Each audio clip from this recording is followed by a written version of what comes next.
माझे जिवलग ऋषिकेश महाराज यांच्यासाठी जोरदार टाळ्या वाजवायच्या। मी पहिल्यांदाच कीर्तन ऐकलं महाराजांचं, फार भरून आलं। आपल्या नाशिकचे तुम्ही वैभव आहात, आदरणीय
सुटली काया विचारिया निश्चये नासोनिया गेली खंती सहज स्थिती भोगाची न देखी जे झाले श्रम आले वर्म हाता हे नासोनिया गेली खंती सहज स्थिती भोगाची तुका म्हणे कैची कीव नोभे जीव निराळा नासोनिया गेली खंती सहज स्थिती भोगाची विठ्ठल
काया विचारिया निश्चये नासोनिया गेली खंती सहज स्थिती भोगाची।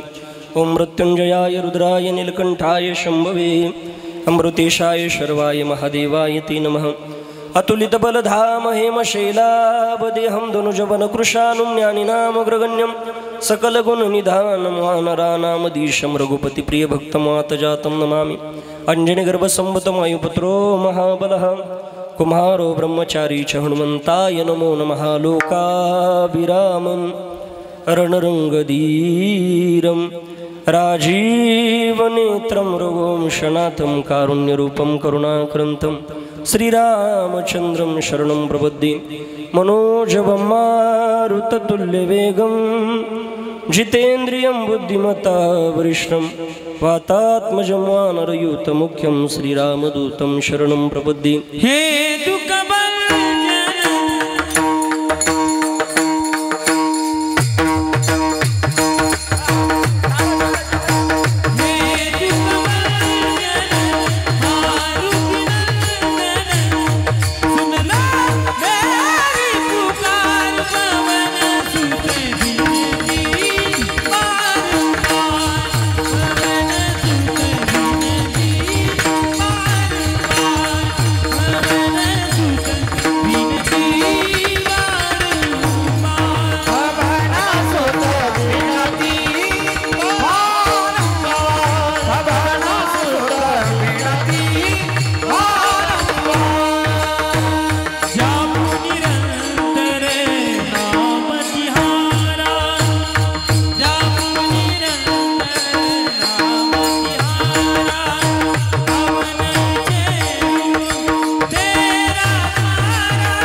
सरस्वती मतिप्रदे वसत्व मम जिह्वाग्रे सर्वविद्याप्रदा भव अलङ्कापुरीरम्य सिंहासनस्थं पदं भोजतेजस्प्रदिप्रदेशं विधीन्द्रादिदेवै सदा सुल्यमानं समाधिस्तमूर्तिं भजे नमो ज्ञानेश्वरा नमो ज्ञानेश्वरा नमो ज्ञानेश्वरा नमो ज्ञानेश्वरा नमो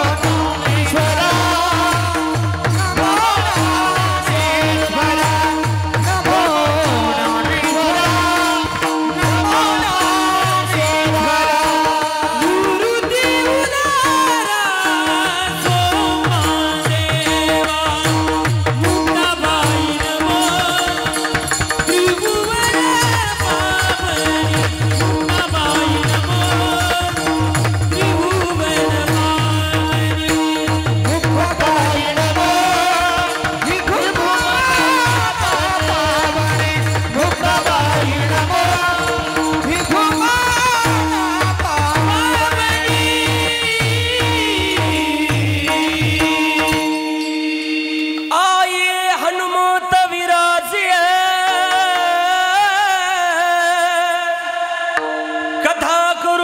अनुसार प्रेम सहित गादी जल बधारिजिए पवन कुमार जय जय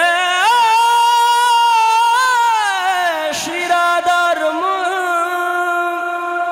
जय जय नवल किशोर जय गोपी चित चोर प्रभु जय जय माखन चोर श्री राधा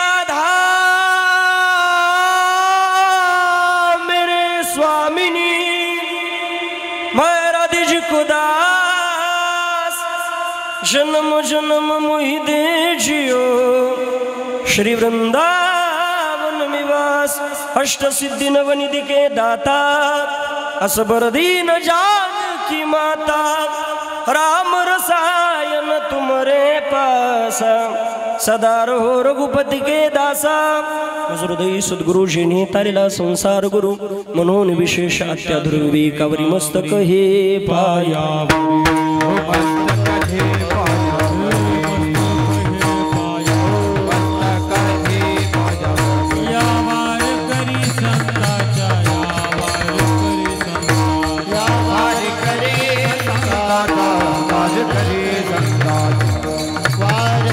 करे संताचा वार करे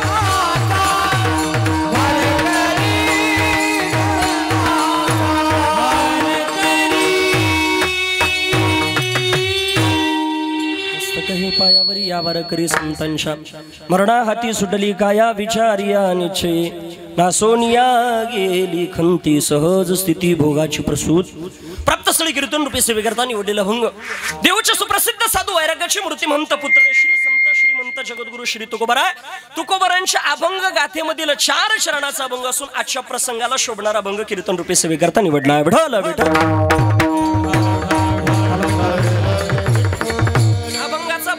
नामसरळ अर्थ जर बघितला तर फार सोपा आहे प्रस्तुत अभंगामधनं जगद्गुरु श्री तुकोबरायांच्या जीवनामध्ये हे आयुष्य ज्याच्या करता भेटलं आपल्या जीवनामध्ये या आयुष्यानं जे साध्य प्राप्त करायचंय आणि ते साध्य प्राप्त करत असताना आपल्या जीवनामध्ये जे काही साधन केलं पाहिजे ते साधन केल्याच्या नंतर आपल्या जीवनामध्ये काय साध्य प्राप्त झालं याचं वर्णन करणारा अभंग त्या ठिकाणी तुकोबरायाचा आहे.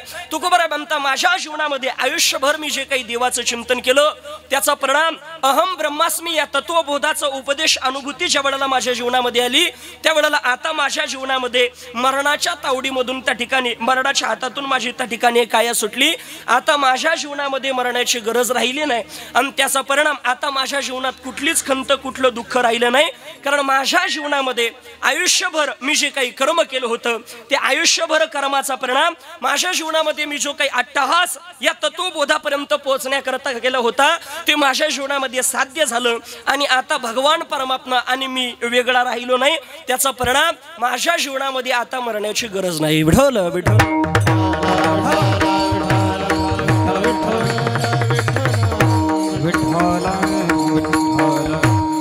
अभंगाचा भावार्थ आणि नामस्मरणार्थ कीर्तन रूपी सेवेला सुरुवात करण्यापूर्वी अल्पासा परिहार द्यायचा तो म्हणजे असा. आज किम निमित्तानं आपण सर्वजण या ठिकाणी जमला, सर्वांना नात आहे. सर्वांचे परिचित असणारे स्वर्गीय रामनाथ मुरलीधर श्रींग बाबांना आपल्यातून जाऊन आज 2 वर्ष त्या ठिकाणी पूर्ण होता आणि द्वितीय पुण्यस्मरणाच्या निमित्तानं हा भव्य दिव्य स्वरूपाचा हा कार्यक्रम आमचे श्रींग परिवार, मला वाटतं बाबांच्या पत्नी आहे गंगा भागीरथी विमलाबाई रामनाथ श्रींग, उत्तम रामनाथ श्रींग, अरुण रामनाथ श्रींग मुलगा, रत्ना अण्णासाहेब कदम मुलगी, असा संपूर्ण परिवार नातू पंतू भरपूर मोठा गोकुळासारखा परिवार आहे. आणि आज द्वितीय पुण्यस्मरण, आज इथं प्रथम पुण्यस्मरण जिथं आपल्या जीवनामध्ये करून घ्या म्हटलं जातं तिथं द्वितीय पुण्यस्मरण जर इतक्या वैभवामध्ये होत असेल तर निश्चित बाबांच्या जीवनामध्ये काहीतरी भाग्य असेल. मी याच्या पुढे जाऊन सांगेल, हे सगळे दिग्गज पाहिल्याच्या नंतर आमचे विकास महाराज असतील, कैलास बाबा असतील, आमचे शुभम महाराज असतील, हे सगळे वारकरी संप्रदायाचे रत्न पाहिल्याच्या नंतर आज मला असं वाटतं गड्या या परिवाराच्या जीवनामध्ये इतका गोड सोहळा बाबांचा त्या ठिकाणी हा परिवार करतोय, पण द्वितीय पुण्यस्मरणाचा हा कार्यक्रम नव्हता पाहिजे, बाबांच्या शताब्दीचं कीर्तन पाहिजे होतं. याच्यापेक्षा आगळं वेगळं या परिवाराने केलं असतं गड्या.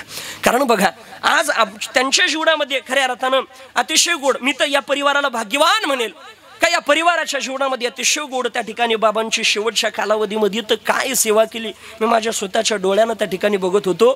इतकी मनापासून त्या ठिकाणी सेवा केली आणि ज्यावेळेला ते दुःख आणि माझ्यावरती सुद्धा बाबांचं इतकं प्रेम होतं. विकास बाबा मला आठवतं ज्यावेळेला त्या ठिकाणी आमच्या माऊंचा वाढदिवस होता बाबांच्या नातीचा आणि त्या निमित्तानं त्या ठिकाणी कीर्तन ठेवलेलं होतं आम्ही डिसेंबर महिन्यामध्येच आणि तुम्हालाही त्या ठिकाणी सांगितलेलं होतं, निमंत्रण दिलेलं होतं.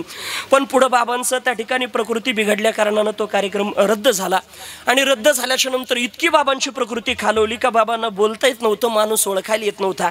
पण अशाही परिस्थितीमध्ये मी जर घरी आलो ना तर आमचे काकांती ते म्हणायचे का हो यांना ओळखलं, आपले ऋषिकेश महाराज आले. मला इतकं प्रेम करणारं त्या ठिकाणी माझ्यावरती अगदी स्वतःच्या आजोबासारखं प्रेम करणारं रत्न या परिवारामधलं त्या ठिकाणी निघून गेलं.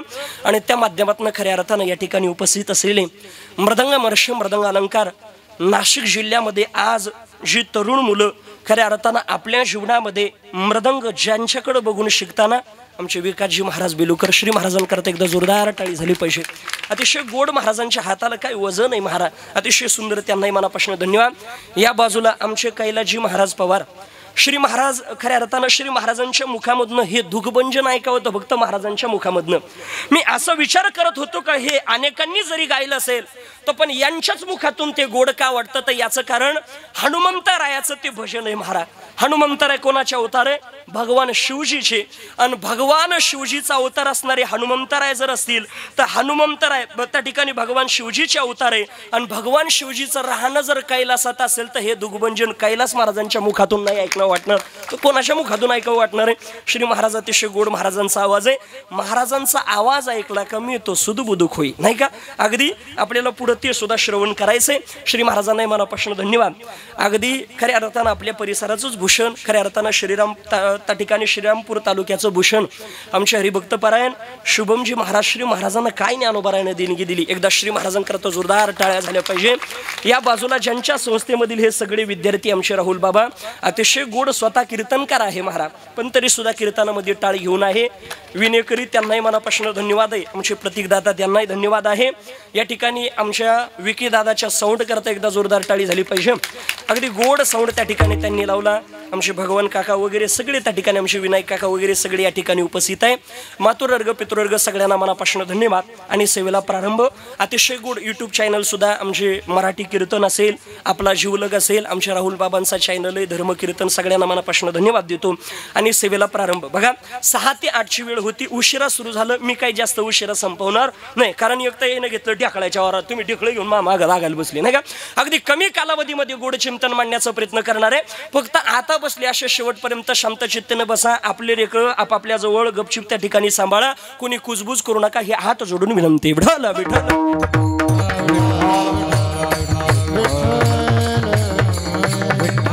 कीर्तन रूपी सेवेकरता निवडलेला अभंग जगद्गुरु श्री तुकोबरायांचा आहे. तुकोबरा म्हणतं प्रत्येकाच्या जीवनामध्ये ज्याचा जन्म झाला त्याच्या जीवनामध्ये जावं लागणार आहे. कोणी असेल तरी महाराज म्हणता आएगा सो जाएगा राजा रंक फकीर. श्रीमंत असू द्या नाही तर गरीब असू द्या, श्रीमंताच्या जीवनामध्ये जाणं आहे, भिकाऱ्याच्या सुद्धा जीवनामध्ये मृत्यू येणार आहे.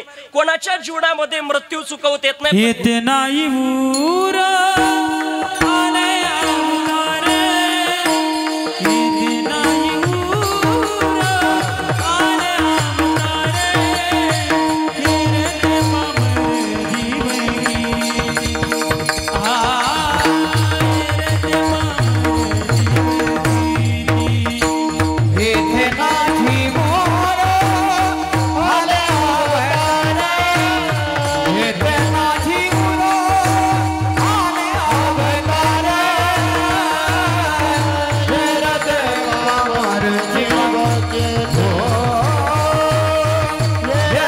पामर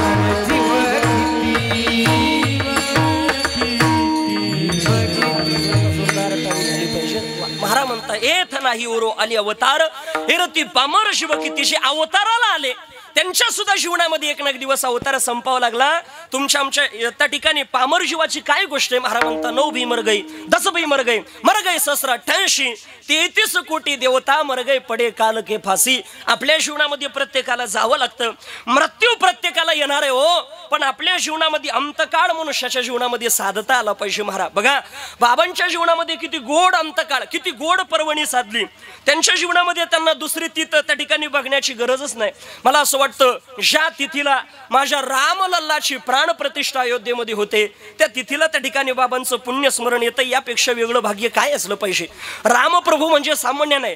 प्रत्येक देवाच्या जर जीवनाचा विचार केला तर प्रत्येक देवाची अवतार परंपरा ही ब्रह्मदेवापासून आलेली आहे. बघा रामायणामध्ये आपण वाल्मिकी रामायणाचा जर विचार केला तर वाल्मिकी ऋषींनी त्या ठिकाणी रामप्रभूची अवतार परंपरा सांगत असताना ती ब्रह्मदेवापासून कशी आली तर वाल्मिकी रामायणामध्ये वाल्मिकी ऋषी असं वर्णन करतात. श्री राम प्रभूच्या पित्याचं नाव आहे राजा दशरथ, राजा दशरथाच्या पित्याचं नाव अजराजा, अजराजाच्या पित्याचं नाव नभाग, नभागाच्या पित्याचं नाव ययाती, ययातीच्या पित्याचं नाव नौश, नौशच्या पित्याचं नाव अंबरीश, अंबरीशाच्या पित्याचं नाव प्रशुशुक, प्रशुशुकच्या पित्याचं नाव मरु, मरुच्या पित्याचं नाव शिग्रक, शिग्रकाच्या पित्याचं नाव अग्निवर्ण, अग्निवर्णाच्या पित्याचं नाव सुदर्शन, सुदर्शनाच्या पित्याचं नाव शंकर, शंकराच्या पित्याचं नाव प्रवृद्ध, प्रवृद्धाच्या पित्याचं नाव अंशुमन, अंशुमनाच्या पित्याचं नाव दिलीप, दिलीपाच्या पित्याचं नाव भगीरथ, भगीरथाच्या पित्याचं नाव कुकुत्स, कुकुत्साच्या पित्याचं नाव रघुराजा, रघुराजाच्या पित्याचं नाव असमंज, असमंजाच्या पित्याचं नाव सगर, सगराच्या पित्याचं नाव असित, असिताच्या पित्याचं नाव भरत, भरताच्या पित्याचं नाव ध्रुवसंधी, ध्रुवसंधीच्या पित्याचं नाव सुसंधी, सुसंधीच्या पित्याचं नाव मानधाता, मानधाताच्या पित्याचं नाव युवानश्व,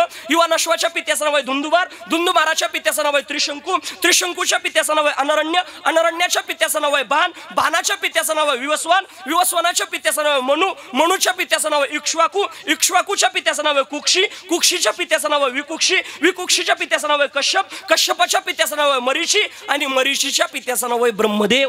साक्षात ब्रह्मदेवापासून या 40 पिढ्या मी तुमच्या समोर मांडलेल्या आहे.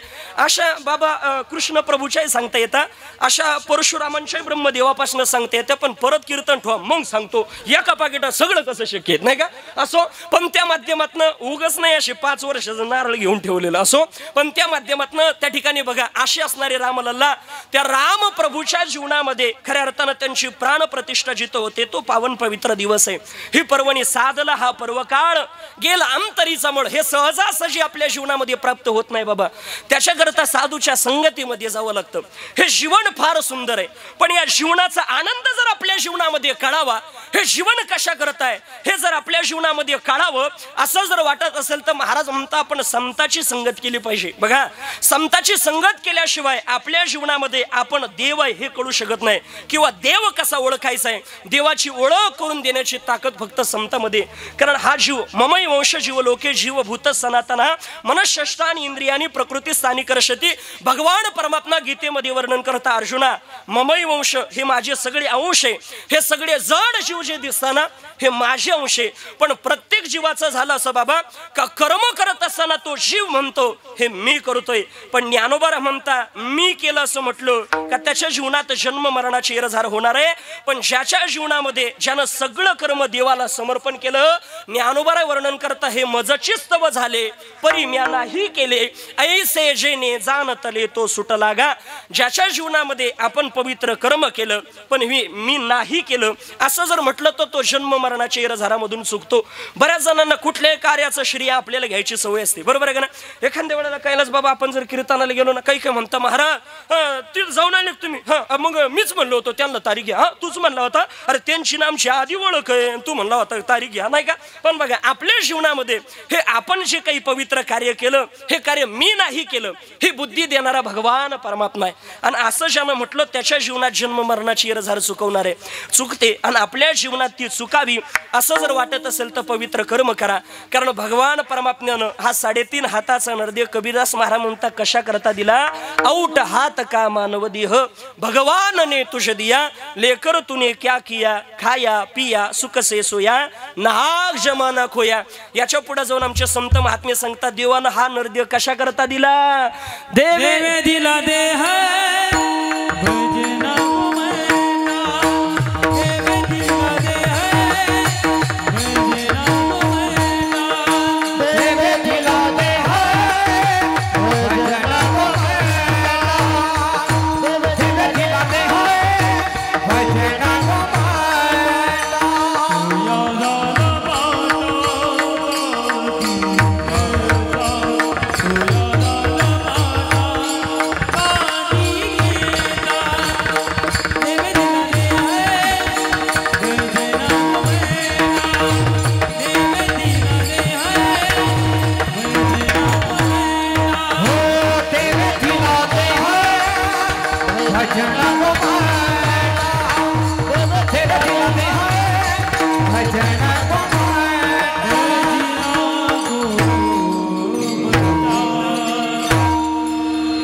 असं यांचं गायन वादन असलं ऐकलं असं वाटतं फक्त गायनच ऐकत राहावं. पण काय माहितीये का, मी तुम्हाला फक्त गायन ऐकवलं असतं पण कीर्तन झालं ना, एखादं जर भेटलं कस काय कार्यक्रम झाला, सगळं गायकामुळं नाही तर त्याला काय जमत होतं त्याच्यामुळे हे मला हे कर नाही का. पण असो त्या माध्यमातून महाराज म्हणता देवे दिला देह भजना गोमटा, तो या झाला पाठा बाधिकेचा. भगवान परमात्म्यानं हा नरदेव त्याच्या भजना करता दिला. म्हणून पवित्र साधना आपल्या जीवनामध्ये त्या ठिकाणी केली पाहिजे आणि तो देव या नरदेवानं ओळखता आला पाहिजे, त्या देवाची प्राप्ती करता आली पाहिजे. आणि तो देव ओळखण्याचं सामर्थ्य फक्त संतांमध्ये, तेच ओळख करून देणार, दुसरं नाही. बघा आपल्या बापाची ओळख जशी आई करून देते ना महाराज, तसं देवाची ओळख करून देण्याचं सामर्थ्य फक्त संतांमध्ये गड्या. बघा कशा पद्धतीनं संताकडे गेल्याच्या नंतरच त्या ठिकाणी आपल्या जीवनामध्ये देवाची ओळख होते. शास्त्रामध्ये गोड प्रसंगाला सांगतो लक्षामध्ये. एकदा प्रसंग असा निर्माण झाला, काय झालं माहितीये का, कण्व नावाची ऋषी आहे आणि त्या ऋषींच्या त्या ठिकाणी आश्रमामध्ये शकुंतला आणि दुच्छितेचा त्या ठिकाणी विवाह झाला. पण दोघांचा विवाह झाल्याच्या नंतर त्यांच्या जीवनामध्ये त्या ठिकाणी जास्त कालावधीमध्ये एकत्र राहता आलं नाही. कारण त्या दुच्छिताच्या जीवनामध्ये दुर्वास महामुनीचा शाप होता का तुझ्या जीवनामध्ये त्या ठिकाणी तुझ्या पत्नीचा विसर पडेल. त्याचा परिणाम त्या ठिकाणी तो निघून गेला दूषित. आणि ती शकुंतला त्याची जी पत्नी आहे ते कण्व नावाच्या ऋषींच्या आश्रमामध्ये थांबते. आणि बराच कालावधी लोटल्याच्या नंतर त्या ठिकाणी प्रसंग असा निर्माण होता, कालांतरानं त्या ठिकाणी 12 वर्षाचा कालावधी या गोष्टीला जातोय. आपल्या पतीला सोडून दूषित गेलेला आहे. 12 वर्षाचा कालावधी लोटल्याच्या नंतर त्यांच्या जीवनामध्ये त्या ठिकाणी त्यांना पूर्वी एक मुलगा झालेला होता, त्याचं नाव होतं भरत. तो भरत किती ताकदवान होता, शास्त्र असं वर्णन करतं का तो सिंहाचा जबडा उचकून सिंहाचे दात मोजायचा, इतकी पवित्र ताकद त्याच्या जीवनामध्ये होती. आपलं सुद्धा सामर्थ्य कमी नाही गड्या, पण माणसाच्या जीवनामध्ये माणसानं ठरवलं ना, आपण जर म्हटलं मला देव व्हायचं, देव होण्याचं सुद्धा सामर्थ्य. पण आपल्या जीवनामध्ये आपण सगळ्या गोष्टी आपली ताकद आपण विसरून गेलेलो आहे गड्या. कारण आपण छत्रपती शिवाजी महाराजांच्या कुळामधले, आपण धर्मवीर संभाजी महाराजांच्या कुळामधले. म्हणून असा असणारा भरत नावाचा राजा त्या ठिकाणी त्या सिंहाचे दात मोजायचा. एक दिवसाचा त्या ठिकाणी प्रसंग असा निर्माण होतो, तो दूषित ज्या वेळेला त्या कण्व नावाच्या ऋषींकडे त्या ठिकाणी निघाला आणि एका सरोवराजवळ त्यानं पाहिलं का तो भरत सिंहाचा जबडा उचकून त्या ठिकाणी त्याचे दात मोजतोय.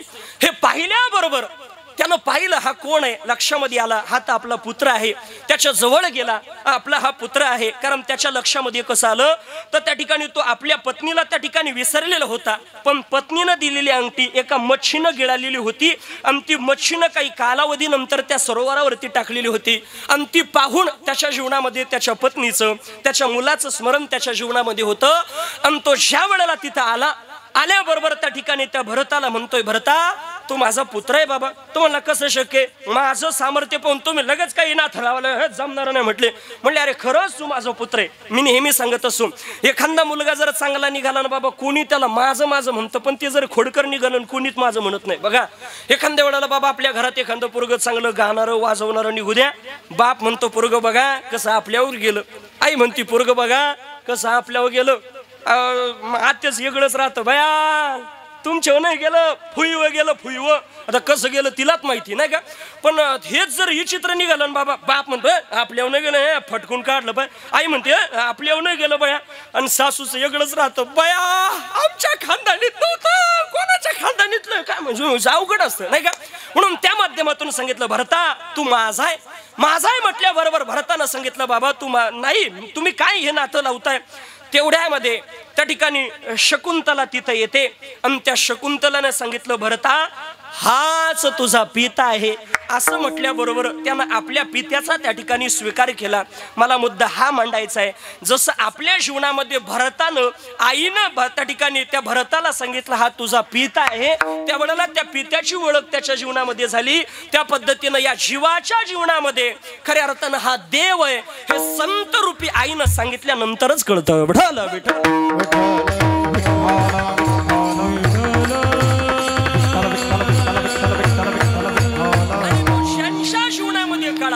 त्यांच्या जीवनाचा त्या ठिकाणी सोडणं झालं, त्यांच्या जीवनाचा त्या ठिकाणी उद्धार झाला. बघा त्या गोपिकांच्या जीवनाचा जर विचार केला, रामायणामध्ये वानराच्या जीवनाचा जर विचार केला तर वानरांनी त्या भगवान परमात्म्याला जाणलं, त्या भगवान परमात्म्याला ओळखलं, त्याचा परिणाम आपल्या जीवनाचा उद्धार करून घेतला.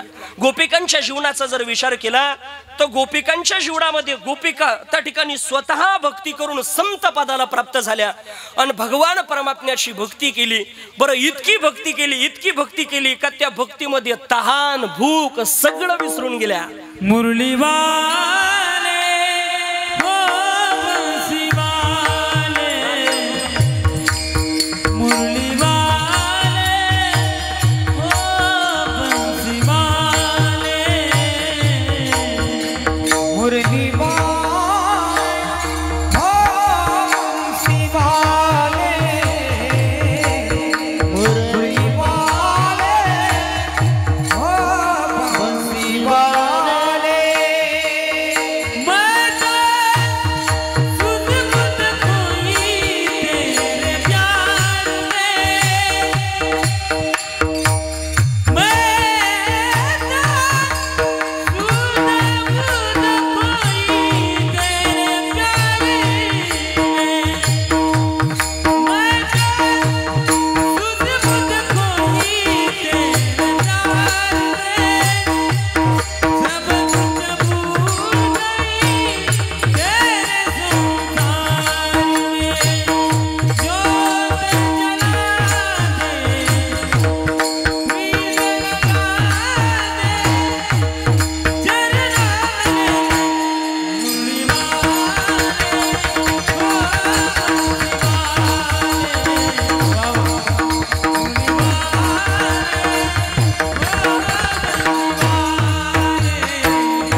हो मुरली वाले हो बंसी वाले, मुरली वाले हो बंसी वाले.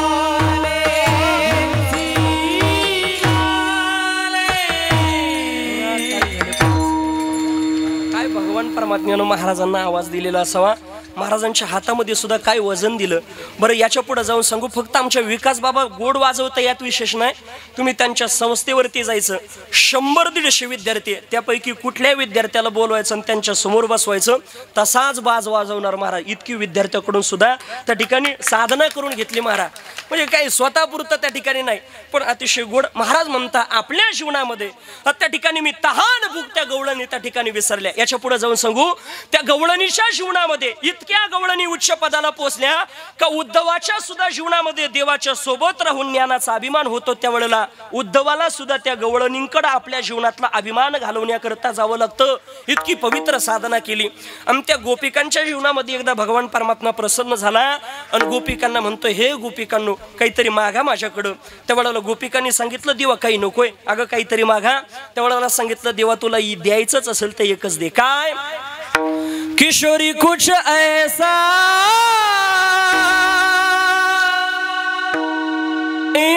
इंतजाम हो जाए,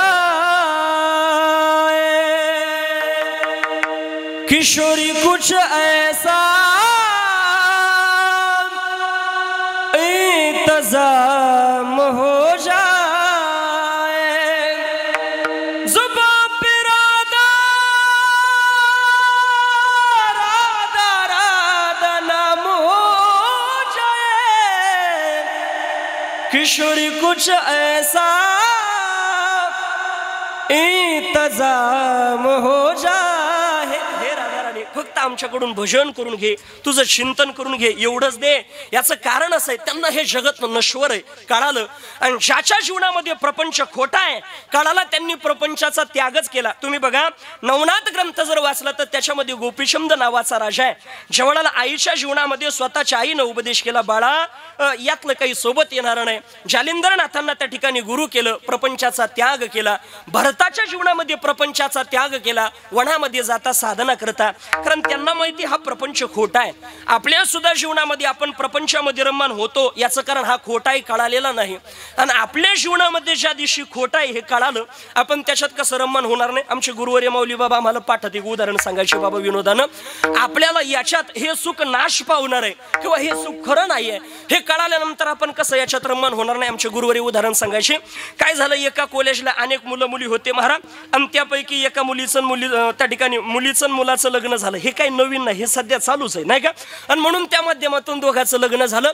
आणि लग्नाला बरेच दिवस झाले बाबा. आणि एक दिवस काय झालं माहिती आहे का, त्या ठिकाणी त्या मुलानं त्या ठिकाणी त्याच्या पत्नीला प्रश्न विचारला, का ग आपल्या कॉलेजमध्ये एवढे सगळे मुलं असताना बरं दिसायला सुंदर, कोण पैशानं श्रीमंत, कोण असं बुलेट घेऊनच यायचं म्हटले, पण एवढं सगळं असून म्हटले तू माझ्या सोबतच विवाह काऊन केला बरं असं म्हटले. बरोबर ते म्हटलं, ती म्हटली आता जाऊ द्या ना, आपल्या लग्नाला म्हणजे लाजू नको. नाही म्हणले आता जाऊ द्या ना, किती दिवस म्हणजे असं लाजू नको, मोकळं सांग काहून लग्न केलं. त्यावेळेला सांगितलं, म्हटले बघा अनेक जरी मुलं असले ना म्हटले, पण तुमच्या सोबत का विवाह केला, तो तुमचे दात आहे ना इतके चमकायचे, इतके सुंदर दिसायचे. म्हटले काय सांगावा. तो म्हणला, अगं मग तर तू तर फसलीच. म्हणले कस काय, हे सगळे दात खोटे. कसे, मी लहानपणी एकदा जोरात गाडीवर चाललो आणि स्पीड ब्रेकरवरून आदळलो आणि पडलो, माझे 32 दात पडले. म्हटले मग हे कसे चमकणारे. त्यानं लगेच तो बोळका काढला आणि दाखव, ते खोबडच पडेल दिसलं. म्हटले बघा हे सगळे नकली. म्हटले ती बिचारी निराश झाली. म्हटले अहो आपण जे बघून प्रेम केलं हे तर खरं नाही. परत त्या ठिकाणी आता ती म्हणली, का हो ते जाऊ द्या, पण तुम्ही एवढ्या मुली असताना माझ्या सोबतच का विवाह केला. तो म्हणला, अगं तुझे जे केश ना अशी सुंदर दिसायची. म्हणले काय सांगावं. ती म्हणली मग तर तुम्ही फसलेच काय, मला असं वाटलं मीच फसले काय, तुम्ही गाजर पारखीत निघाले काय. म्हणले कस काय. म्हणले अहो हे सुद्धा खोटे. कसे, मी एकदा लहान असताना मला लहानपणामध्ये इतका मोठा ताप आला, त्या तापामध्ये माझे सगळेचे सगळे केस उडून गेले. म्हटले मग हे म्हटले मग तुमच्या दाताप्रमाणेच आहे. तिनं लगेच तो बुचुडा काढला, बालाजीला गेल्याप्रमाणे चमनच दिसायला लागलं महाराज नाही का. आता मला सांगा, दोघांचा अगोदर जे प्रेम आहे ते नंतर राहणार आहे का. त्या पद्धतीनं हा संसार खोटा आहे. लट्टी का व्यवहार सर्व हा संसार, लट्टी का व्यवहार सर्व हा संसार, लट्टी का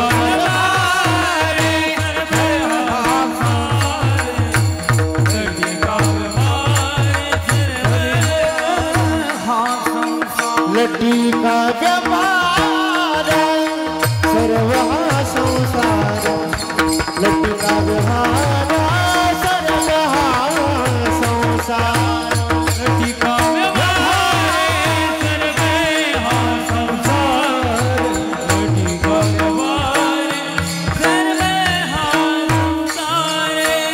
वाया रे झाड हरिवीण, वाया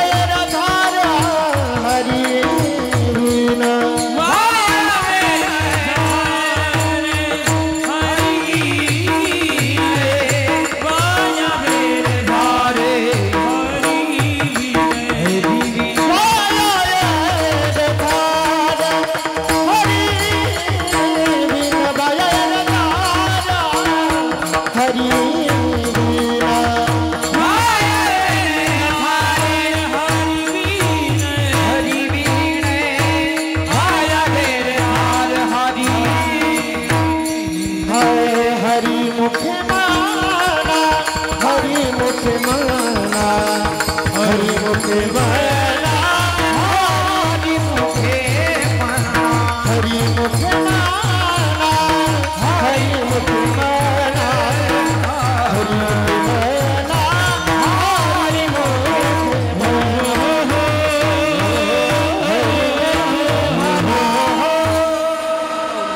हरी वा, हा संसार कसा आहे ज्ञानोबारा वर्णन करता लटिका व्यवहार सर्व हा संसार वाया येर झाला हरिविन हरीशिवाय हे जगत सगळं नश्वर आहे यातलं काही सोबत येणार नाही आपल्या सोबत येणार फक्त भगवान परमात्म्याचं चिंतन आहे कारण महाराज म्हणतात क्या लेके आया बंदे क्या लेके जाएगा दो दिन की जिंदगी है दो दिन का मेला दो दिन की जिंदगी है दो दिन का मेला भगवान परमात्मा 2 दिवसाचा विषय महाराज आणि त्या आयुष्यामध्ये काय काही सोबत येणार रहना नहीं देश वीराना है रहना नहीं देश वीराना है रहना नहीं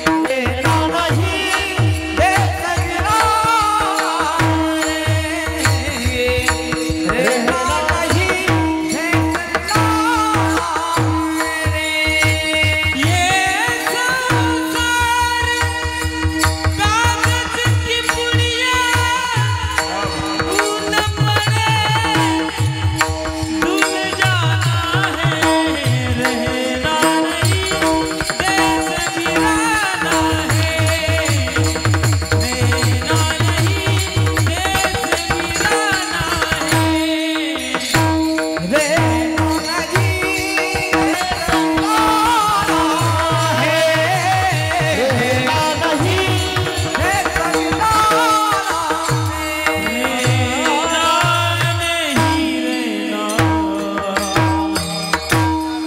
कबीरदास महाराज म्हणता जावं लागणारे गड्या पाण्यावरला बुडबुडा कधी फुटून जाईल सांगता येत नाही तसं हे देह आहे क्षणभंगूर याचा भरोसा नाही महाराज म्हणता कधी आपल्या जीवनामध्ये जावं लागेल म्हणून धनाच्या ऐश्वर्याच्या पाठीमागं कधी लागू नका हे सगळं नैश्वर आहे इथं राहणार आहे आपल्या सोबत येणार काही नाही फक्त देवाचं चिंतन आहे आणि या देशाची परंपरा एका गड्या या देशाची श्रीमंती जर ठरवायची असेल तर या देशाची श्रीमंती पैशावाल्यावरून ठरू नका आपल्या जीवनात तसं जर पाहिलं तर हा देश गरीब आहे असं समजू नका एकेकाळी हा देश असं म्हणता इतका श्रीमंत होता पण तो इंग्रजांनी लुटून नेला म्हणत्या मी काय पाहायला नव्हतो नाही तर मी त्यांना धरून ठेवला असतं नाही का पण असं म्हणता इंग्रजांनी लुटून नेला म्हणून खऱ्या अर्थानं पण आपल्या देशाचा जर विचार केला तर हा देश फार श्रीमंत होता पण आता जर देशाची श्रीमंती ठरवायची असेल ना आपला भारत देश किती श्रीमंत आहे एखाद्या श्रीमंताकडे बघून आपल्या भारत देशाची श्रीमंती ठरू नका आपल्या भारत देशाची श्रीमंती जर ठरवायचीच असेल तर जा प्रयागराज क्षेत्रामध्ये आणि तिथं कुंभमेळ्यामधले साधू पहा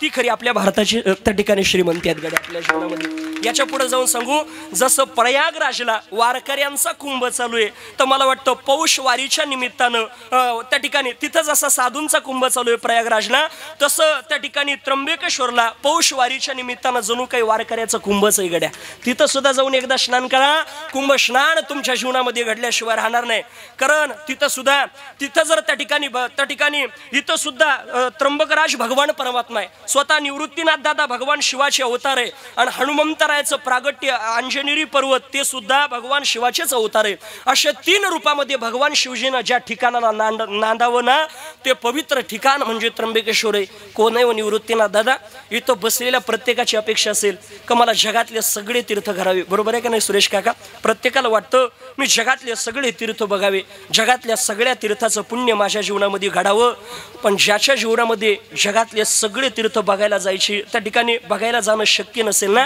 पण आपल्याला जगातल्या सगळ्या तीर्थाचं पुण्य भेटावं असं वाटत असेल तर दुसरीकडे जाऊ नका या माझ्या त्र्यंबकेश्वरला माझ्या निवृत्तीनाथ दादाकडं आणि निवृत्तीनाथ दादाच्या चरणावरती सकाळ ही तीर्थे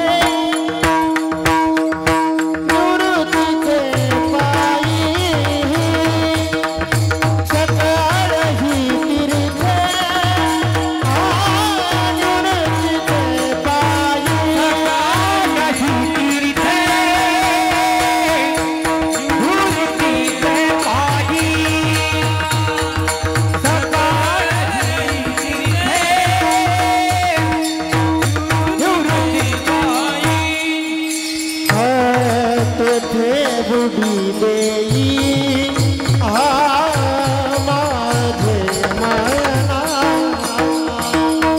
तेथे बुडी देई माझे मना तेथे बुडी देई हा तेथे बुडी देई माझे मना हो तेथे बुडी देई माझे मना हाय आता मी नंतरी शांतीचे भ्रमणा आता मी नंतरी आता मी नंतरी शांतीचे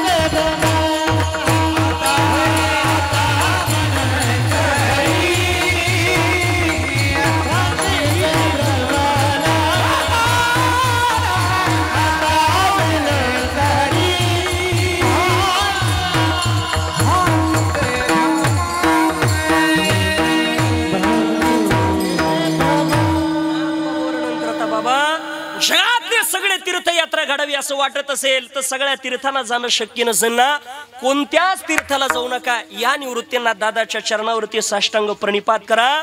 आपल्या जीवनात सगळे तीर्थ तुम्हाला निवृत्तींना दादाच्या चरणावरती घडल्याशिवाय राहणार नाही. सकळ ही तीर्थे निवृत्तीचे पायी, निवृत्तीनाथ दादाच्या चरणावरती सगळे तीर्थ आहे. आणि असं पवित्र त्या ठिकाणी याच्याही पुढे जाऊन निवृत्तीनाथ दादा म्हणजे वारकरी संप्रदायाचे आद्य गुरु जर कोण असेल तर ते निवृत्तीनाथ दादा गड्या. आणि आपण इतके भाग्यवान आहे का वारकरी संप्रदायाचा आद्य गुरु घराणं त्या ठिकाणी त्र्यंबकेश्वर आपल्या नाशिक जिल्ह्यामध्ये आपण फार भाग्यवान आहे. म्हणून त्या माध्यमातून त्या ठिकाणी आपल्या जीवनामध्ये अशा संतांकडे जा, कारण आपला देश फार पवित्र आहे. आपल्या जीवनामध्ये देशाची श्रीमंती हे एका वारकऱ्याकडे बघून, आपल्या जीवनामध्ये एका धारकऱ्याकडे बघून, एका शूरवीराकडे बघून त्या ठिकाणी ठरवल्या जाते. म्हणून आपल्या जीवनामध्ये एखादा प्रपंचिक असेल ना, त्याचं जीवन तिचा कालावधी किती दिवसाचा असतो, त्याला कोणीतरी वर्षभर ध्यानामध्ये ठेवेल, तसं वर्षभर मध्ये कोणी ध्यानात ठेवत नाही, वर्ष श्राद्धाला ठेवतं. बरं, वर्ष श्राद्ध झाल्यानंतर कोणी लक्षामध्ये ठेवणार आहे का? हे क्वचित परिवार असा असतो, आपल्या बापानं दिलेले संस्कार असतात, द्वितीय पुण्यस्मरण, तृतीय पुण्यस्मरण, नाही तर काय नाही मारा, फार अवघड झालं आपल्या जीवनामध्ये. पण खऱ्या अर्थानं हे सगळं करणं, याच्या करताना सुद्धा फार संस्काराची आपल्या जीवनामध्ये त्या ठिकाणी गरज असते. आणि ते सगळं त्या ठिकाणी हे घडून आणत असतात. नाही तर काही वेळेला पहिलंच पुण्यस्मरण करणं सुद्धा काही लय अवघड जातं. सुराशी साहेब बघा, एकदा काय झालं, एकानं त्या ठिकाणी 1-2-4 दिवस झाले, विकास बाबा एक जण महाका आला, त्याच्या बापाचं वर्ष श्राद्ध झालं, मॅच कीर्तन केलं. आता मी नाव सांगत नाही तर जा तिडून द्या काढी लावून, नाही का, म्हणजे द्या जाळ करून मावन काय. मग झालं असं, तो आला, तो म्हणला भो झालं भो एका पराचा मोकळा. म्हणजे काऊन, म्हणजे मोकळा झाला, मला काही कळना. म्हणजे एका पराचा मोकळा झालो. म्हणजे काय, 2च दिवस झाले, म्हणजे बापाचं श्राद्ध झालं एका पराचा मोकळा. म्हणलं बाप काय तो बोखंडी बसेल होता का काय होतं, म्हणलं मोकळा झाला म्हणून राहिला, नाही का. पण बघा, आपल्या जीवनामध्ये आपल्या करता खऱ्या अर्थानं आपली पवित्र तीत आपल्याकरता जर कोणती असेल, ज्याचे मायबाप गेले ना, त्याच्याकरता अक्षय तृतीया, गुढीपाडवा ही पवित्र तीत नाही. ज्ञानोबा वर्णन करता का सोम सूर्यादी ग्रहणे एवनी करती पारवणे का माता पितर मरणे अंकित जे दिवस. कारण वडिलांची पुण्यतिथी म्हणजे सामान्य नाही. नाद बाबा वर्णन करता वडिलांची पुण्यतिथी स्वर्गीय जे पूर्वज जीवती, आपल्या जीवनामध्ये त्या पुण्यतिथीला स्वर्गातले पूर्वज इथं भोजन करण्याकरता त्या ठिकाणी येत असतात. इतकी पवित्र त्या ठिकाणी ही तीत असते. आणि म्हणून आपल्या जीवनामध्ये ती साधता आली पाहिजे, आपल्या जीवनामध्ये साधूची संगत करता आली पाहिजे. कारण महाराज म्हणता, राजा तुला जर वाटत असेल ना येणार ध्यान तुझा उद्धार व्हावा, चांगलं व्हावं, तर एकच काम कर, काय, संतन के संग लाग रे वो तेरी अच्छी बनेगी.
लेकरांकरता टाळी झाली पाहिजे. इतके गोड महाराज नाही तर हे लेकर आपण चांगले समजतो. ते किती चित्र फक्त गुरुवार यांनाच विचारा. आई म्हणते बाबा एखाद्या दिवस रविवारच्या दिवशी सुट्टी असली ना, बाब्या बाब्या इकडे शाळेत राहतो तेच बरोबर राहतं गाड्या. लेकर म्हणजे नाही अवघड. आता काय झालं, येता येता मग प्रकृती बिघडली. सगळी पाहिलं थोडी जरा बघितलीच नाही का. आणि मी गेलो एका दवाखान्यात आपलं मेडिकलमध्ये गेलो गुरुजी. मेडिकलमध्ये गेल्याच्या नंतर ते टॅबलेट वगैरे घ्यायला लागलो. आणि टॅबलेट घेत असताना नंतर 2 लेकरं आली लहानली बारकी. आणि ते नंतर आले ना आधी नंबर लावले. 10 रुपयाच्या शॅम्पूच्या पुढे दे म्हटले. आता असं म्हटलं मी म्हटलं जाऊ द्या भाऊ, हे लेकर कधी पान उतारा करतील सांगता येत नाही, लागू द्या म्हटलं त्यांचाच नंबर. शॅम्पूच्या पुढे घेतल्या 10ची नोट दिली ते निघून चालले. मेडिकलला थांब म्हटले. म्हणजे काय झालं, ही नोट चालणार नाही. म्हणजे काऊन चालणार, 10चा शॅम्पू घेतला 10 नाही म्हणले. अरे 10ची नोट दिली ना, पण म्हणले नोट दिली ही चालणार नाही का बरं, हिच्यात गांधीजीच नाही म्हणले. गांधीजी कुठे गेले ते पोरं म्हटले. गांधीजी कुठे गेले माहिती का, अंघोळ गांधीजीची चालू आहे त्यांनी शॅम्पूच्या पुढे सांगितलं म्हणून घ्यायला आलो होतो म्हटले नाही का. म्हणजे चांगले तितकी ही चित्र. पण महाराज म्हणता आपल्या जीवनामध्ये उद्धार व्हावा असं जर वाटत असेल तर संत नके संग लागरे तरी अच्छी बनेगी. आपल्या जीवनामध्ये चांगलं व्हावं असं जर वाटत असेल तर संताची संगत केली पाहिजे. कारण अंत काळाच्या वेळेला एक तर देव उपयोगाला येतो किंवा साधू उपयोगाला येतो, बाकी कोण येत नाही. बघा संत कसे अंत काळाच्या वेळेला उपयोगाला येतात. तुकोबाराच्या चरित्रामध्ये गोड प्रसंग आहे गड्या. त्या ठिकाणी एकदा प्रसंग असा निर्माण झाला. संताजी जगनाडे महाराज आपल्याला सगळ्यांना माहिती आहे. तेली समाजामध्ये संताजी महाराजांचं प्रागट्य झालं. घाण हाकायचा, त्या ठिकाणी त्याच्यातून जे तेल निघल ते विकायचं आणि आपल्या जीवनामध्ये त्याच्यावरती त्या ठिकाणी उदरनिर्वाह करायचा. असे असणारे संताजी महाराज. बरं घाण हाकण्याकरता काय असायचं बाबा पूर्वीच्या काळामध्ये, बैल असायचा. प्रत्येक सगळी शेती वगैरे काय कशावरती असेल तर बैलावरती नाही का. म्हणून त्या ठिकाणी घाण हाकायचा आणि त्याच्यातून आपल्यावरती त्या ठिकाणी उदरनिर्वाह करायचा. पण एक दिवस झाला असं ते तेल विकण्याकरता देहू गावामध्ये गेले आणि जगद्गुरु श्री तुकोबारायचं भजन ऐकण्याकरता मंदिरामध्ये गेले. एका माता मौलीला विचारलं इथं भजन चालतं का. हो तुकोबारायचं भजन चालतं. भजन ऐकण्याकरता गेले. विचार करा, ज्यांचे अभंग आमच्या शुभम महाराजांच्या कैलास महाराजांच्या मुखामधून आपण ऐकतो, चाल लावल्यानंतर चालबद्ध केल्यानंतर तो अभंग आपल्याला डोलायला लावतो, तिथं श्री महाराजांच्या मुखातून किती गोड वाटत असेल विचार करा. प्रत्येकाच्या जीवनामध्ये त्या ठिकाणी त्यांच्या अंतकरणाला पाझर फुटला. पण दुर्दैव असं का तिथं लाईट वगैरे नव्हती. पूर्वीच्या काळामध्ये काय असायचं, दिवे वगैरे, ह्या जुन्या आजीच्या काळात चिमण्या असायच्या. चिमण्या बरोबर आहे का ना, त्याच्यात राखेल घालायचं. पण त्या नंतर मध्ये ते सरकारनं राखेल बंद करून टाकलं. का बरं माहितीये का, काही नवऱ्याचं आणि बायकोच भांडण घेतलं, राखेल जागा ओतून घेत सुटल्या. ते म्हणले नकोच भाऊ आपल्यावर नाही का. म्हणून प्रसंग असा निर्माण झाला. त्यावेळेला त्या ठिकाणी परत संताजी महाराज आले. त्या माता माऊलीने विचारलं का हो ऐकलं भजन, भजन फार सुंदर होतं पण भजन करणारा महात्मा दिसला नाही. कारण ते तिथं अंधार होता. मी काही 8 दिवसातनं 4 दिवसातनं तेल देत जाईल, ते दिव्यामध्ये घालून त्या मंदिरामध्ये दिवा चालू करा. घरी आले आणि त्या ठिकाणी त्यांच्या जीवनामध्ये कुठंतरी गावाला जायचं. पत्नीला सांगितलं अगं मी असं नाही असं 8 दिवस गावाला चाललो. बरं पत्नी असं विचारू शकत नव्हती कुठं चालले आणि काय. पण अहो आपल्याकडं बऱ्याच जण त्या ठिकाणी आपण उसनवारी घेऊन ठेवलेली आहे. आता त्यांना तेल कसं द्यायचं, 8 दिवस पुरेल एवढं आहे, त्याच्या आत मी येतो. 15 दिवस झाले संताजी महाराज येत नाही. अनेक जण अपशब्द बोलायला लागल्याच्या नंतर आपल्या पुतण्याला बोलवलं. घाण हाकण्याकरता बैल जुंपला. त्या बैलाला त्या ठिकाणी अनेक प्रयत्न, संताजी महाराजांना थाप टाकल्याबरोबर बैल चालायचा. आज त्या बैलाला आसुडानं मारल्या जाते. आज त्या बैलाची शेपटी त्यांचा पुतण्या पिळतोय, पण शेपटीला चावा घेतो तरी तो बैल चालत नाही. आसूड ओढले, बैलाची पाठ त्या ठिकाणी रक्तबंबाळ झाली. रक्तबंबाळ पाठ झाल्याच्या नंतर त्यावेळेला त्याच्या जीवनामध्ये ज्या वेळेला रक्तबंबाळ पाठ झाली त्यावेळेला बैल सोडून दिला. सोडून दिल्याच्या नंतर त्या ठिकाणी बराच कालावधी झाला आणि बराच कालावधीनंतर त्या ठिकाणी आपले पती अर्थात संताजी महाराज घरी आले. आणि संताजी महाराज घरी आल्यानंतर प्रसंग असा निर्माण होतो. पत्नीनं घडलेला वृत्तांत सांगितला. पहाटेची वेळ झाली. संताजी महाराज घाण हाकण्याकरता बैल जुंपला आणि बैल जुंपल्याच्या नंतर बैलावरती थाप टाकली. पण बैलावरती थाप टाकल्याबरोबर हाताला रक्त लागलं.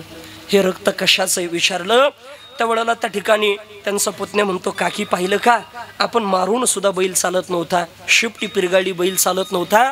तिथं त्या ठिकाणी संताजी महाराजांनी काकानी फक्त थाप टाकली बैल चालायला लागला. पाहिलं अरे तुम्ही मारून बैलाची पाठ रक्तबंबाळ केली. काकी म्हणते हो मारून रक्तबंबाळ केली तरी बैल चालला नाही. संताजी महाराज रडायला लागले आणि रडताना संताजी महाराज सांगता खरं सांगू गड्या, या संताजीचा बैल शेपटी पिरगळून चालत नाही. या संताजीचा बैल त्याच्या पाठीवरती आसूड ओढल्याच्या नंतर चालत नाही. या संताजीचा बैल घाणे हाकण्याकरता चालावं असं वाटत असेल ना, त्याच्या कानात तुकोबारायचं नाव घ्यावं लागतं. त्यावेळेला संताजीचा बैल चालतो गड्या.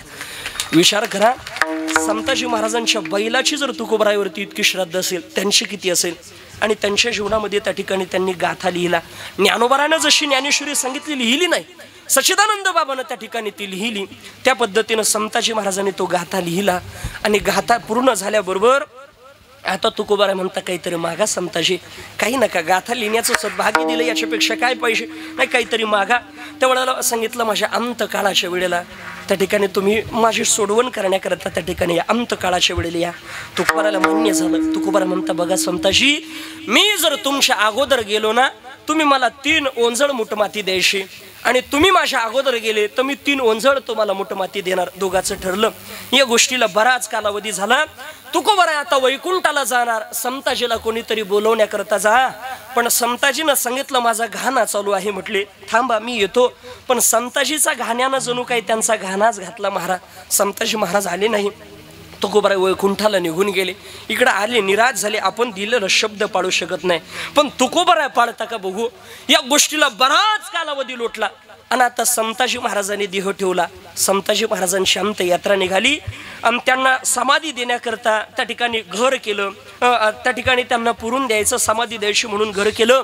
समताजी महाराजांचं पार्थिव त्या घरामध्ये ठेवलं. संपूर्ण अंगावरती माती टाकायचे, पण मुखावरती माती पडली का समताजी महाराज उठून बसायचे. आता मला सांगा, आपण काही पुरून वगैरे देत नाही, पण जर समजा काका आपण एखाद्याच्या अंत्यविधीला गेलो आणि त्याला आग्नी डाग देतो, नागनी डाग देता देता ते उठून बसलं, ते म्हणलं काय घेऊन आला. आपण चिंगाट घर नाही, लोक चिंग चिंग चिंग चिंग चिंग चिंग चिंगाट झिंगाट सारखेच घरी गेले महाराज. त्यावेळेला परत त्या ठिकाणी समताजी महाराजांनी देह ठेवावं, परत यावं. परत मुखावरती माती पडली का परत त्या ठिकाणी उठून बसायचं. असं दिवसभर चाललं. बाकीचे त्यांच्या मुलाला म्हणता भाऊ तुला काय करायचं तू बघून घे. आता शेवटी बापाचं पार्थिव ठेवलं, सगळे निघून गेले. एका झाडावरती त्या ठिकाणी चढले, काय घडतं बघू. मध्यरात्रीची वेळ झाली आणि तुकोबाराला सदेह वैकुंठ गमन करून बरेच दिवस झालेले, पण तरी सुद्धा मध्यरात्रीच्या वेळेला श्री तुकोबाराय प्रगट झाले. समताजी महाराजांच्या मुलानं पाहिलं, तुम्ही इथं कसे? म्हटले नंतर सांगतो. आता संपूर्ण पार्थिवावरती माती टाकली, काही होत नव्हतं, पण मुखावरती माती टाकली का तुकोबाराय उठून बसायचे. पण आता मात्र तुकोबारायनं 3 ओंजळ मुठ माती दिली आणि समताजी महाराज त्या ठिकाणी समाधिस्थ झाले. बघा त्यावेळेला आता समताजी महाराजांच्या मुलानं प्रश्न विचारला, का हो तुम्ही इथं कसे? त्यावेळेला घडलेलं सांगितलं, मी तुमच्या वडिलांना वचन दिलेलं होतं. आता मला सांगा, आपल्या जीवनात सामान्य मनुष्यानं वचन दिलं तो पाळू शकतो? नाही, हे फक्त संत करू शकता.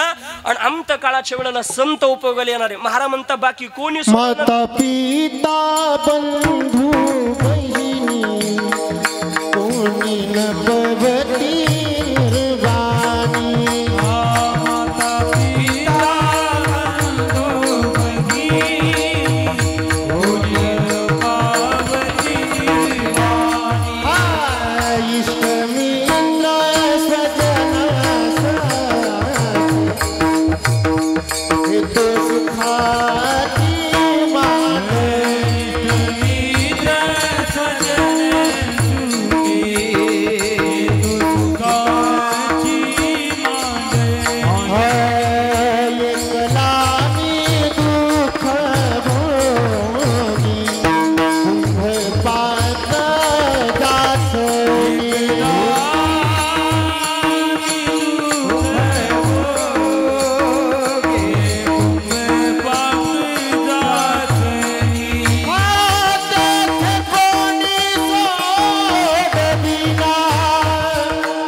येणार नाही. अंत काळाच्या वेळेला फक्त सद्गुरू सोडणारे, बाकीचे तुका म्हणे तुला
एका चक्रपाणी वाचून या. एक भगवान परमात्मा आणि एक सद्गुरू सोडले तर आपल्या जीवनामध्ये कोणी सोडवणार नाही. म्हणून आपण देवाचं चिंतन केलं पाहिजे, देवाचं भजन केलं पाहिजे आणि त्या भजनाला जोड पवित्र कर्माची असली पाहिजे, त्याला जोड दानाची असली पाहिजे. हे दान धर्म ज्या वेळेला एखादा जण पाहतो ना, आता काही काही उगच काहीच मुळ्यात दुखत मग ते म्हणतात का हो हे कशा करता, अरे हे दान धर्म इथं जितका करू ना तितका आपल्या जीवनामध्ये भेटणार आहे. त्याची फल आपण देवाकरता 100 रुपये खर्च करा, तुमच्या जीवनामध्ये त्याच्या 1000 पटीनं भेटल्याशिवाय राहणार नाही गड्या. मी सांगून जाईल, इथं अन्नदान फार महत्वाचं आहे. प्रत्येक दान आपल्या जीवनामध्ये द्रव्य देताना एखाद्या पात्राचा विचार करावा लागतो. एखादा गरीब दिसत असेल पण तो जर पिऊन आपल्या पैशानं त्याच्या पत्नीला मारत असेल तर त्याला दान करू नका, पुण्य नाही उलट पाप लागणार आहे. पण महाराज म्हणतात सर्वाभूती द्यावी अन्न द्रव्य पात्र विचारून. द्रव्य देताना पात्राचा विचार करा, अन्न देताना कशाचा विचार करू नका. आणि अन्नदान किती श्रेष्ठ आहे. आपल्या जीवनात भरपूर तप असेल पण अन्नदान नसेल तर बघा त्याचं त्या ठिकाणी आपल्या जीवनामध्ये त्याचा कसा परिणाम होतो. शास्त्रामध्ये गोड प्रसंगाला सांगतो लक्षामधील एकदा प्रसंग असा निर्माण झाला. फार पूर्वी विदर्भामध्ये त्या ठिकाणी एक श्वेत नावाचा राजा झाला. त्याच्या जीवनातला प्रसंग आहे. या श्वेत नावाच्या राजाच्या जीवनामध्ये यानं 1000 वर्ष तप केलं. आता पूर्वीच्या कालामध्ये आयुष्य सुद्धा भरपूर होतं, आता अल्पायुष्य मानव देह नाही का, आता अल्प दिलंय. पण पूर्वीच्या कालामध्ये अनंत पटीनं त्या ठिकाणी आयुष्य असायचं. म्हणून त्या श्वेत नावाच्या राजानं 1000 वर्ष तप केलं. पण एवढं तप केल्याचा परिणाम त्याच्या जीवनामध्ये त्या ठिकाणी आता किती तप असेल साधन असेल पण मृत्यू येतो. त्या पद्धतीनं त्याच्या जीवनामध्ये मृत्यू आला. पण 1000 वर्षाचं तप वायाला गेलं नाही. कारण आपल्या जीवनामध्ये आपण देवाकरता 1 पाऊल टाकलं तर माझा देव आपल्याकरता 4 पावलं पुढे येत असतो. म्हणून त्या ठिकाणी ती तपश्चर्या 1000 वर्षाची असल्या कारणानं त्या ठिकाणी त्या श्वेत नावाच्या राजाला ब्रह्मलोकाची प्राप्ती झाली. ब्रह्मलोकामध्ये त्या ठिकाणी जागा मिळाली. आणि ब्रह्मलोकामध्ये जागा भेटल्याच्या नंतर पण तपानं ब्रह्मलोकात जागा भेटली पण खायला मात्र तिथं काही भेटत नव्हतं. कारण तप केलं पण अन्नदान केलं नाही. मग त्याचा परिणाम असा झाला का त्याच्या जीवनामध्ये त्या ठिकाणी त्याला जर भूक लागली तर त्याला मृत्यू लोकामध्ये यावं लागायचं आणि स्वतःच्या शरीराचं मांस खावं लागायचं. किती वाईट जीवन असेल विचार करा. तो भूक लागली का इथं मृत्यू लोकामध्ये यायचं, जे पार्थिव आपण सोडलंय त्या पार्थिवाचं मांस भक्षण करायचं, आपल्या शरीराचं मांस खायचं. एक दिवस त्यानं ब्रह्मदेवाला प्रश्न विचारला का हो मी एवढं तप केलं त्याचा काय उपयोग झाला. उपयोग झालाच ना म्हटले, तुला ब्रह्मलोक प्राप्त झाला पण का हो ब्रह्मलोकामध्ये मला अन्न जर भेटत नाही तर त्याचा काय उपयोग आहे म्हटले.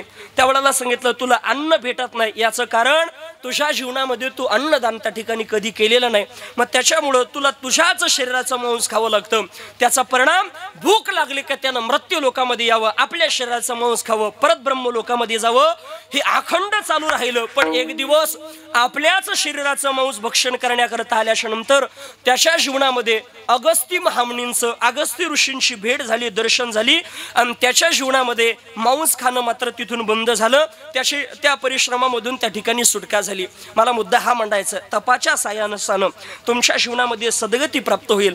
पण आपल्या जीवनामध्ये अन्नदान जर नसेल, बाकीचे दान त्याला जोड नसेल, तर आपल्या जीवनामध्ये हे सगळे सुख आपल्यात प्राप्त होऊ शकत नाही. हे सगळ्या गोष्टी प्राप्त करण्याकरता सगळ्या दानाची गरज आहे, पवित्र कर्माची गरज आहे. काय होईल कर्मानं? या निसर्गाचा नियम आहे, जन्माला आलं मरावं लागतं, मृत्यू झाला जन्म आहे, येण्याचे शरीरे शरीरा येणे सरी, किंबहुना येरझारे चिरा पडे. ज्ञानोबा म्हणतात चिरकाल मनुष्याच्या जीवनामध्ये येरझारा मारावे लागतात बाबा. मग या येरझारा चुकण्याकरता काय केलं पाहिजे? तर पवित्र कर्म केलं पाहिजे, देवाचं चिंतन केलं पाहिजे, पवित्र साधना केली पाहिजे. तुकोबा आहे, तुम्ही आम्हाला सांगता हो साधना करा, जन्म मरणाच्या येरझारामधून सुटका होईल. पण तुम्ही साधना केली, तुमची जन्म मरणाच्या येरझारामधून सुटका झाली. तुकोबा म्हणता बाबा मी असं काही कर्म केलं ना, आता माझ्या जीवनामध्ये फक्त जन्म मरणाच्या कर्मामधून सुटका नाही झाली, जन्म मरणाच्या येरझारातून सुटका नाही झाली, तर आता मला मरण्याची गरजच राहिली नाही. अभंगाचं पहिलं शरण. मरणा हाती सुटली काया, मरणा हाती सुटली काया, हाती सुटली काया, मरणा हाती सुटली काया, हो मरणा हाती सुटली काया, मरणा हाती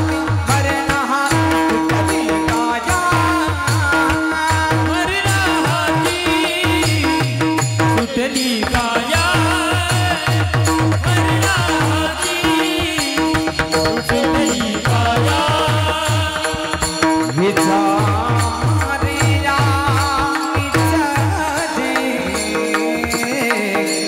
विचारिया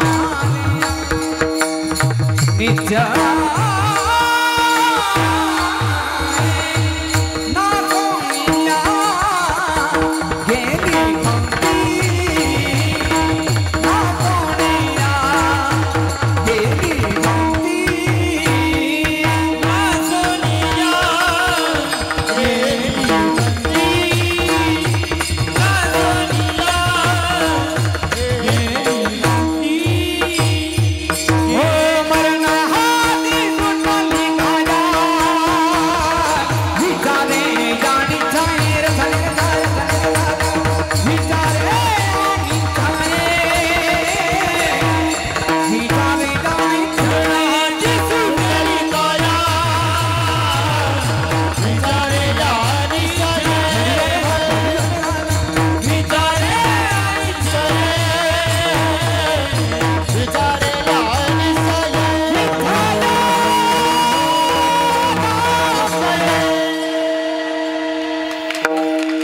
महाराज शुभम महाराजांचं, कैलास महाराजांचं गायन, विकास महाराजांचा मृदंग ऐकल्यानंतर आपल्या हृदयाला पाजर फुटेल यात विशेष नाही. एखादा दगड सुद्धा तिकडं डुलत असेल इतकं गोड गायन वादन आहे महाराज, नाही का? हे फुकट नाही महाराज, याला जन्मोजन्मीची साधना असावी लागते. ज्ञानोबा कोणावरती कृपा करत नाही. महाराज म्हणतात, तुकोबा म्हणता बाबा माझ्या जीवनामध्ये मरणा हाती सुटली काया, विचार येणीचे. माझ्या जीवनामध्ये मरणाच्या तावडीमधून आता माझी काया सुटली, त्याचा परिणाम माझ्या जीवनामध्ये कुठलीच खंत राहिली नाही. कारण नासोनिया गेली खंती सहज स्थिती भोगाची. कारण माझ्या जीवनामध्ये मी आयुष्यभर ही स्थिती प्राप्त होण्याकरता अहम ब्रह्मास्मी या तत्वबोधाचा पर्यंत पोहोचण्याकरता जे काही परिश्रम केले होते, ते परिश्रम सगळे आता माझ्या जीवनातलं ते सगळं दुःख आता माझ्या जीवनामधून निघून गेलं. याचं कारण असं झालं, आता तुकोबा म्हणता मी आणि देव वेगळा राहिलो नाही, आम्ही दोघं एकच झालो. त्याचा परिणाम आता माझ्या जीवनामध्ये मी वासुदेव तत्वता या बोधाचा उपदेश माझ्या जीवनामध्ये झाला आणि भगवान परमात्म्याला अखंड मी कंठामध्ये धारण केलं. कंठी धरला कृष्णमणी अवघाजनी प्रकाश. त्या न्यायाप्रमाणे आता माझ्या जीवनामध्ये मला कळालंय हे जग सगळं असार आहे, सार फक्त भगवान परमात्मा आहे. फलकट तो संसार येथे सार भगवंत. त्या पद्धतीनं माझ्या जीवनामध्ये मी भगवान परमात्म्याची प्राप्ती केली आणि आता माझ्या जीवनामध्ये उद्धार झाला. कारण तुकोबा म्हणता बाबा मला माहिती आहे इथं बाकीचं नातं आपल्या सोबत येणार नाही. कारण नाथबाबांना सुद्धा कैलास बाबा एका ठिकाणी गोड वर्णन केलं, आपल्या जीवनामध्ये बहीण आपली नाही, कोणी कोणाचं नाही रे, नाही कुणाचं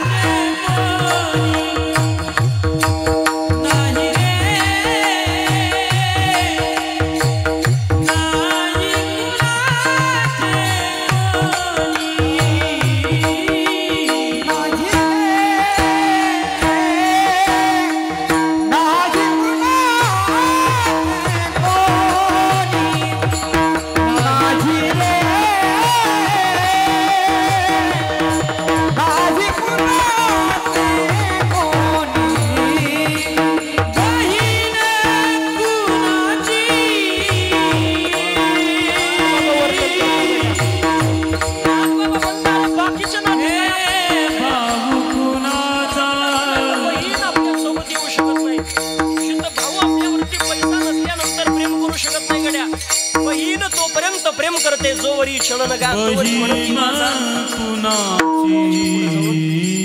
जोवरी चाले मोठा धंदा तोवरी बहीण म्हणे तिला प्रत्येक दिवाळी बहिणा कुणाची तिच्या लेकराला गोड कपडे घ्यायचे म्हणती बस माझ्या भावासारखा भाऊ नाही कुठपर्यंत जोपर्यंत पैसा आहे तोपर्यंत बहिणे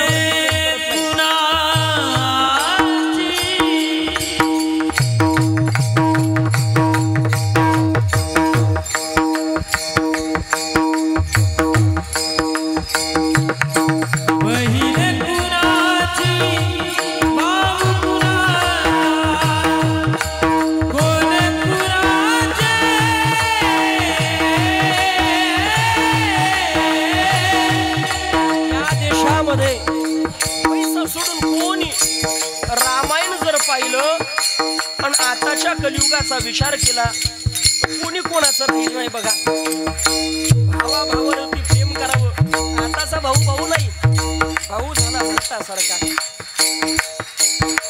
आपल्यावरती प्रेम करणारी आई झाली कौशल्य आई सर्वासारखी अरे किती प्रेम केलं रे ज्या वेळेला माझे राम प्रभू वनवासामध्ये जाणार बाबा राम प्रभू वनवासामध्ये गेले आणि सुमंतजी माझ्या राम प्रभूला सोडून आले आणि सोडून आल्याच्या नंतर विचारलं सुमंता का रे बाबा माझा राम कुठे माझा राघव कुठे भैया तुझ्या रामाला सोडून आलो कौशल्य आई साहेब रडते म्हणते मला कसा माझा राम सोडून गेला हो कसा मला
इथं बसलेली सगळी बॅच हेच ऐकण्याकरता बसलेली कसा मला टाकून गेला राम माझा भगवान परमात्मा मला सोडून गेला म्हणून कौशल्य आई साहेब विरहामध्ये भरतजीनं राज्याचा त्याग आपला भाऊ आपल्या जीवनामध्ये आपल्या राज्याकरता मला राज्य भेटावं म्हणून माझी आई जर माझ्या रामाला वनवास मागत असेल आणि मी राजगादीवरती बसल्यानं जर माझा राम वनवासामध्ये जर जात असेल तर आग लागो त्या राज्याला असं म्हणणारा फक्त या देशामध्ये भरत आहे गड्या म्हणून आपण त्या महाराष्ट्राच्या मातेमध्ये जन्माला आलो खऱ्या अर्थानं भाग्यवान आहे पवित्र जीवन जगा गड्या बाकी कोणी आपलं नाही महारा आपल्या जीवनामध्ये फक्त त्या ठिकाणी आपले संत आहे देव आहे तसं जर पाहिलं तर आपल्या जीवनामध्ये कोणी नाही असंही म्हणून चालणार नाही आपल्या जीवनामध्ये आपल्यावरती प्रेम करणारी माय आहे आपल्यावरती प्रेम करणारा बाप आहे पण तोपर्यंत आपल्या जीवनामध्ये कळत नाही जोपर्यंत आहे तोपर्यंत बाप शब्द काय असतो ना आज या श्रींग परिवाराच्या जीवनामध्ये विचारा 2 वर्ष त्या ठिकाणी पूर्ण होता बाप हा शब्द सुद्धा बाप करी जोडील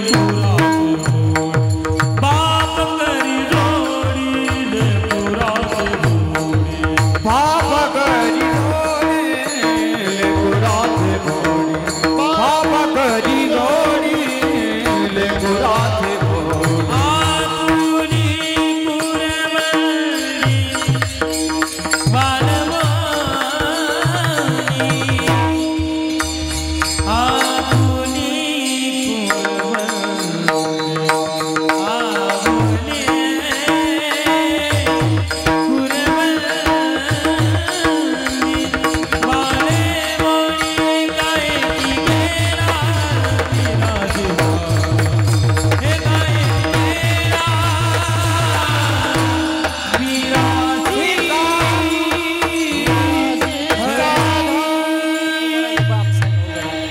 असा असतो, आपल्या जीवनामध्ये आपल्या सगळ्या सुखाचा त्याग आपल्या लेकरा करता असतो.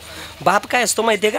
आपल्या जीवनामध्ये ज्या दिवशी बाप गेला ना गड्या, त्या दिवशी आपल्या जीवनातले सगळे सुख संपले. समजा आपल्या जीवनामध्ये, मुलीच्या सुद्धा जीवनामध्ये, माहेरामध्ये तोपर्यंत आनंद आहे जोपर्यंत आपला बाप जिवंत आहे, जोपर्यंत आपली माय जिवंत आहे. आपल्या जीवनामध्ये बाप हा शब्द सुद्धा आपल्या जीवनात ऊर्जा देणार. नेहमी सांगत असतो, आपल्या बापाला चालता येत नसू द्या गड्या, आपल्या बापाला खाटावरून उठता येत नसू द्या, पण आपल्या बापाची चप्पल फक्त दारामध्ये असेल तर त्या घराकडे वाईट नजरेनं कोणी पाहू शकत नाही. ताकद आपल्या बापामध्ये गड्या. आणि असा बाप त्या परिवाराच्या जीवनामध्ये सोडून गेला. पण हे काही गड्या कौतुकाची थाप देणारा बाप आपल्या जीवनामध्ये सोडून गेला असेल, पण ज्ञानोबरायासारखी पवित्र माता मात्र या परिवाराच्या जीवनामध्ये आईची सुद्धा सेवा केली पाहिजे. गोड परिवार सेवा करतोय महाराज. आई सुद्धा काय असते माहितीये का? आपल्या मुलावरती महाराज आई किती प्रेम करते माहितीये का? ज्या पद्धतीनं एखादी पक्षीने आपल्या पिलावर प्रेम करते ना, त्या पद्धतीनं आई प्रेम करते महाराज. अतिशय सुंदर एका ठिकाणी वर्णन आहे. माया मंदिर हालले, हो मग तेच माया मंदिर लागे,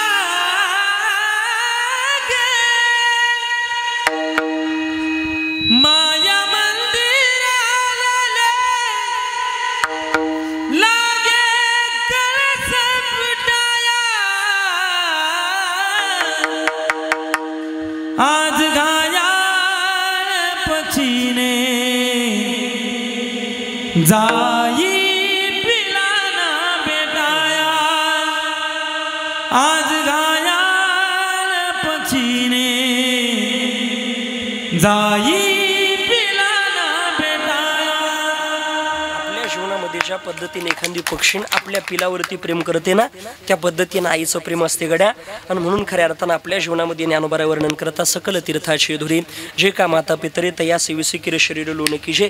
या पद्धतीनं खऱ्या अर्थानं या परिवारामधले, श्रींग परिवारामधले आमचे बाबा, खऱ्या अर्थानं आमचे रामनाथ बाबा, नावही रामनाथ आहे आणि रामप्रभूच्या प्राणप्रतिष्ठेला पुण्यस्मरण येतं, हे महत्त्वाचं आहे.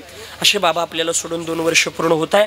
त्यांच्या पश्चात त्या ठिकाणी त्यांचा परिवार आहे आणि गोड ही सेवा करतोय. देवाकडे एक प्रार्थना करेल, देवा द्वितीय पुण्यस्मरण करण्याचं सद्भाग्य या परिवाराच्या जीवनामध्ये दिलं. असे 5 नाही 50 पूर्ण हो, 50 नाही असे शताब्दी आमच्या बाबांच्या पुण्यस्मरणाची या परिवाराकडून घडो. आणि मला वाटतं शताब्दीला हेच गायक वादक असो, हीच ज्ञानोबा प्रार्थना करतो. अतिशय गोड, म्हणजे तुम्हाला वाटत नाही का? हा ऐकणार आहे, हेच राहणार, काही काळजी करू नका, नाही का? पण अतिशय गोड. म्हणून त्या ठिकाणी पुन्हा एकदा सगळ्यांना धन्यवाद देतो. आमच्या विकास बाबांनी गोड मृदंगाची साथ संगत केली. कैलास बाबा आहे, शुभम महाराज आहे, राहुल महाराज, विनेकरी. एकदा सगळ्यांकरता कडकडून जोरात टाळ्या झाल्या पाहिजे.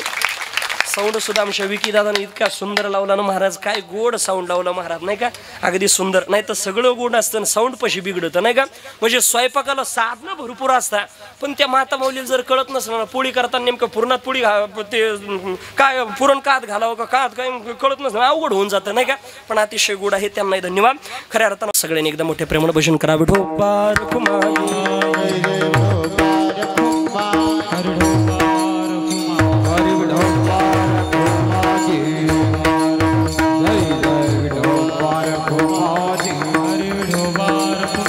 हरि विठोबार कुमारी विठोबार कुमारी विठोबार विकास दादा हरि विठोबा. हां बसलेले टाळी वाजवा, सगळे टाळी वाजवा माय बाप, भजन करा.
सहज स्थिती भोगाची यथामती यथावकाश अभंगाचा एका शरणाचा भाव बघितला, बाकीचं सरळ सरळ घेतलं.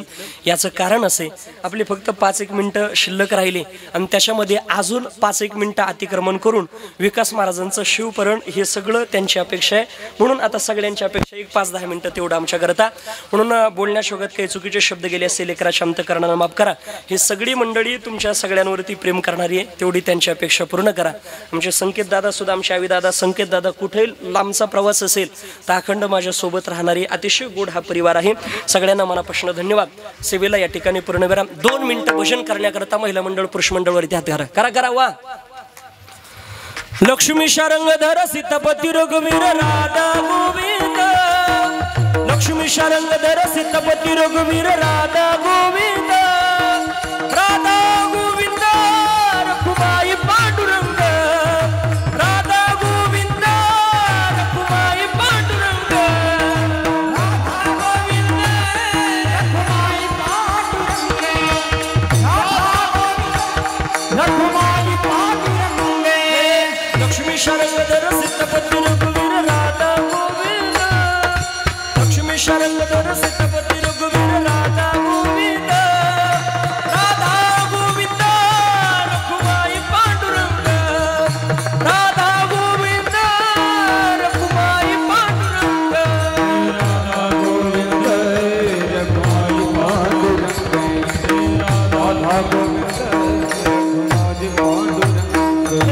राधा गोविंद रखुमाई पांडुरंग. राधा गोविंद रखुमाई पांडुरंग.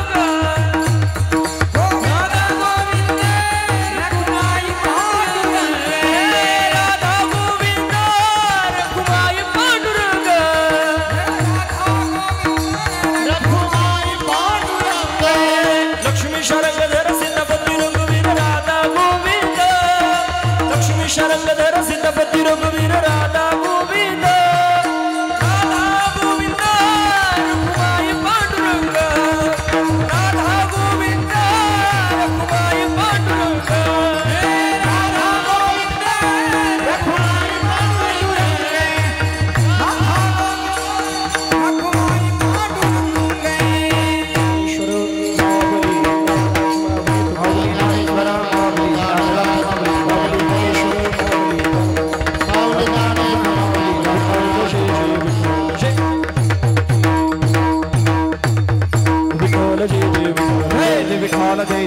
होरी लेले कुरे मेडे वाकुडे उत्तरे करा क्षमा अपराध महाराज रे नाये उच्चारिला जे कारना पुरा करा क्षमा अपराध महाराज